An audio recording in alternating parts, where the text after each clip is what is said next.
বিচার না হলে, খুনিদেরকে যদি আমরা শাস্তি নিশ্চিত করতে না পারি, শহীদের আত্মা শান্তি পাবে না।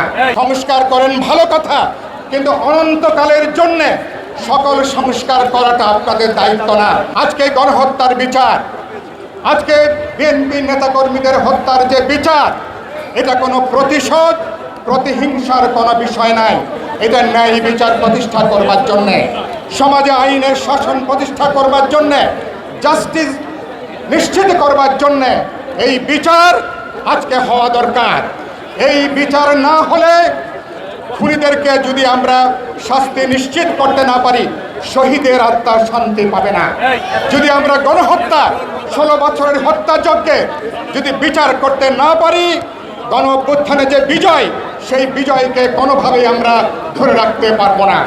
সেজন্য বলতে চাই, গত 16 বছরের লড়াইয়ের মধ্য দিয়ে আমাদের মধ্যে যে গণ ঐক্য তৈরি হয়েছে, নতুন পরিস্থিতিতে গণ ঐক্যকে আরো জোরদার করতে হবে, তাকে সংহত করতে হবে। এখনো পর্যন্ত নানা ধরনের প্রতিক্রিয়ার কাজ এখনো তারা তৎপর, যে কোনো সময় এরা ছবল মেরে বসতে পারে।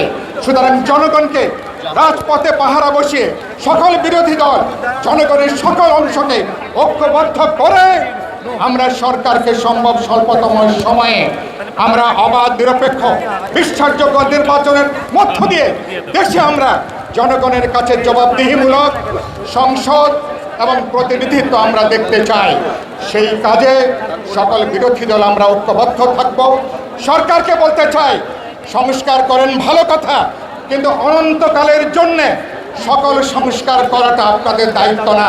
নির্বাচিত সংসদ, যাদের পপুলার ম্যান্ডেট আছে, জনগণ যাদেরকে নির্বাচিত করবেন, তারা দায়িত্ব নিয়ে একবিংশ শতাব্দীর উপযোগী বাংলাদেশ কোন পথে চলবে, ইতিমধ্যে আমরা 31 দফা দিয়েছি। সেটাকে সাথে নিয়ে আমরা এই দেশকে আরেকবার গণজাগরণ, গণ অভ্যুত্থানের যে বার্তা, সেটাকে সফল করার মধ্য দিয়ে বাংলাদেশকে আমরা এগিয়ে নেব।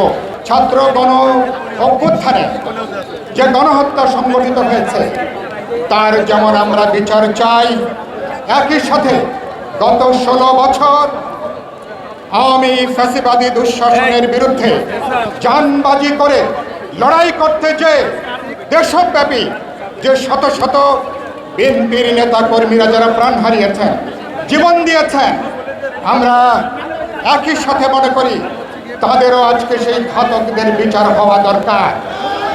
আজকে এই গণহত্যা এবং এই ফ্যাসিবাদী দুঃশাসনের বিরুদ্ধে যারা নিহত হয়েছেন, সবাইকে শহীদের মর্যাদা দেওয়া দরকার।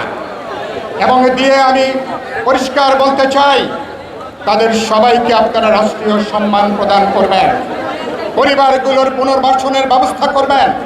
মুক্তিযুদ্ধের পর আহত মুক্তিযোদ্ধাদেরকে যেভাবে জার্মানি, ইংল্যান্ড সহ পৃথিবীর বহু দেশে চিকিৎসার জন্য পাঠানো হয়েছিল, আমাদের 16 বছরে এই 36 দিনের লড়াইয়ে যারা পঙ্গু আহত হয়েছেন, তাদেরকে রাষ্ট্রীয় উদ্যোগে প্রয়োজন বোধে সর্বোচ্চ চিকিৎসার জন্যে তাদেরকে বিদেশে পাঠানো দরকার।